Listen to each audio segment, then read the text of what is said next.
Do you have an old wheat penny and want to know what the coin is actually worth? Well, we're going to look at that here in this video and some different types of errors to look for on these wheat pennies. So let's just hop into it. Don't forget to go check out my other channel, Couch Casino Slots. I'll put the link down in the comments below. That way you guys can go check it out and subscribe and enjoy those videos as well. Let's hop right into it. Now, first up, we're going to look here at the 1939 wheat penny. Now, first, what you want to look for is doubling, a double die obverse. So you want to look for doubling on the date 1939 itself, which we can see where the arrows are pointing, that doubling occurring. And then also you want to look for that on the RTY of the word Liberty on the front of the coin and Lincoln's eye and ear. So always be on the lookout for that. Now, in 1939, here is a double die obverse. It's graded at a mint state grade, mint state 64 brown, but if it was graded at a red grade instead of a brown,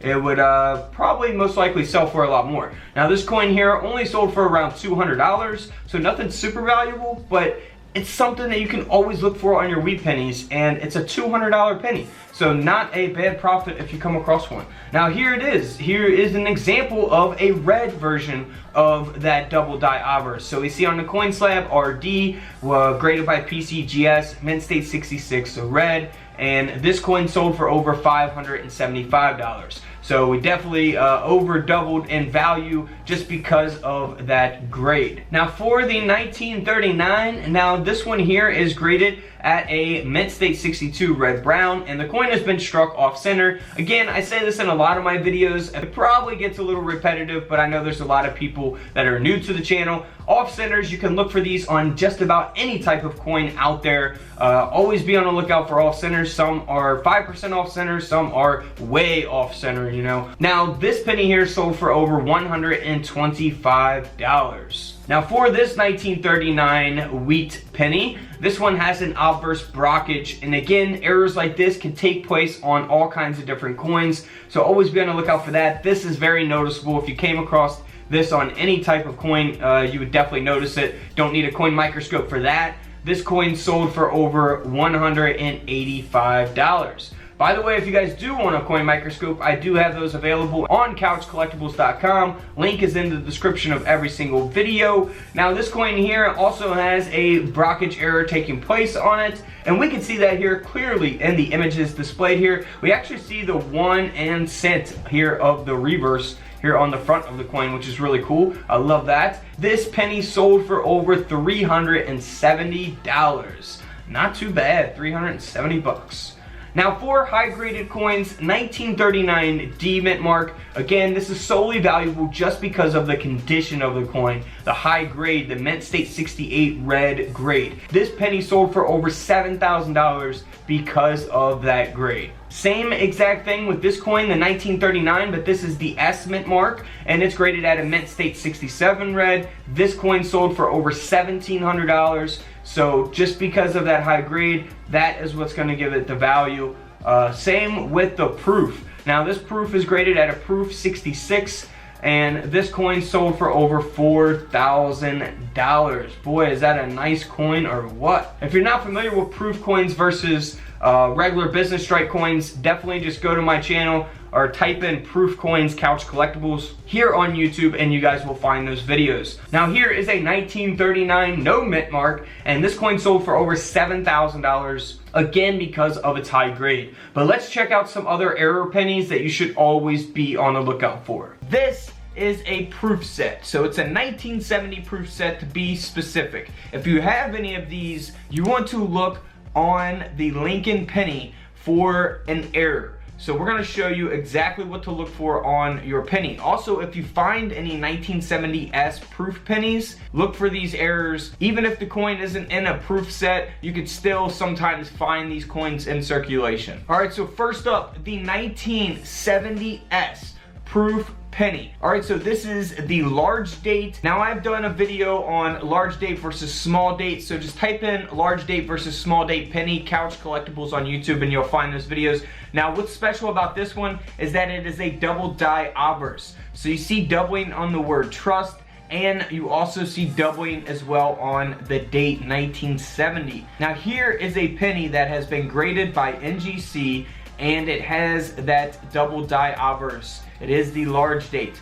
So this penny here sold for over $275. Next up is a 1970. Now this one is interesting because it is the large date over the small date. I also did a whole video on that, so just type in 1970 pennies, Couch Collectibles, and you will find those videos. Now this large date over the small date also has a double die obverse. So we see doubling here on the lettering, "In God We Trust," as well as on the word Liberty, and also on the date 1970. So if you guys want to see your coins up close like this, I have coin microscopes available on couchcollectibles.com. Link is in the comments below. Alright, so here is that 1970s proof penny that has that double die obverse, large date over the small date. Now it is graded at a proof 67, so the coin grading scale only goes up to 70 if you're not familiar with that. I do have a whole coin grading video as well. Just type in coin grading Couch Collectibles and you will find that video also.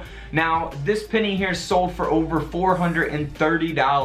These are such super simple errors to look for on your proof coins, but let's keep on moving on. We're going to the 1970s small date. Now you can see that this is a double die obverse as well. There's doubling taking place on the word Liberty. So that is on the front of the coin, the obverse of the coin. Also for the 1970s, you want to look for tripling. Instead of a DDO, double die obverse, this is a TDO, a triple die obverse. And you can see that really well there on the word Liberty as well as on the date 1970.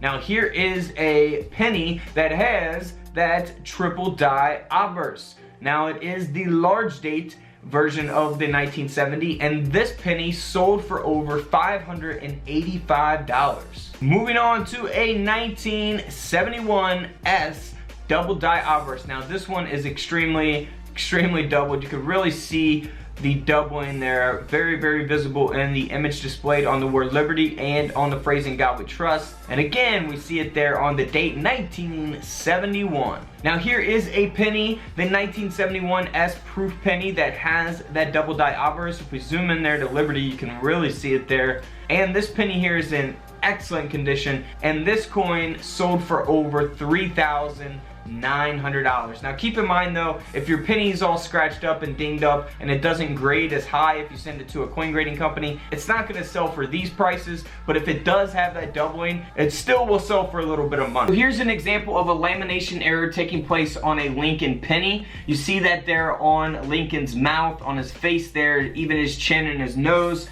And then here's an example of a lamination error that's taking place on, you know, almost a third of the side of the coin. So there's different types of laminations, and that's exactly what we're going to talk about and show you what some of these coins have sold for. Alright, so first up here, this is an 1870 3-cent nickel. Now it has an obverse lamination error on it. You can see that there on the front of the coin, and this coin here sold for a little over $100. Now next up is a Indian head penny from 1890. This also has an obverse lamination on it, and you can see that there at the bottom of the front of the coin, there by the date 1890 itself.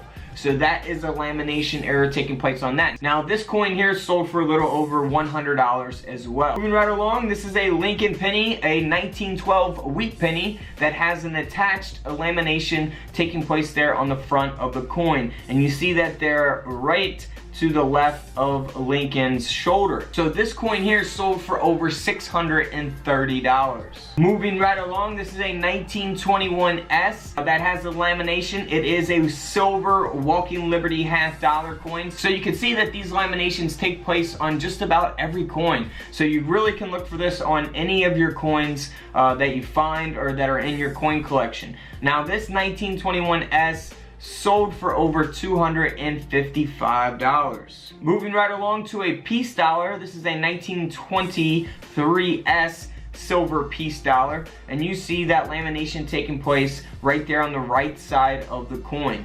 Now this coin here sold for a little over $100 as well. Next up is a 1943 silver nickel. So a silver Jefferson nickel here. It is the Philadelphia Mint with the P mint mark there on the reverse, and on the front is where the lamination is. So we can clearly see that in the image displayed. Some of these laminations can be smaller, some of them can be larger, as you're seeing here throughout the video. This coin here sold for over $200. Alright guys, don't forget to subscribe in the middle. Check out the videos to the left of me. And until tomorrow, I will see you all in the comment section below. This is Couch Collectibles, and this is where I disappear.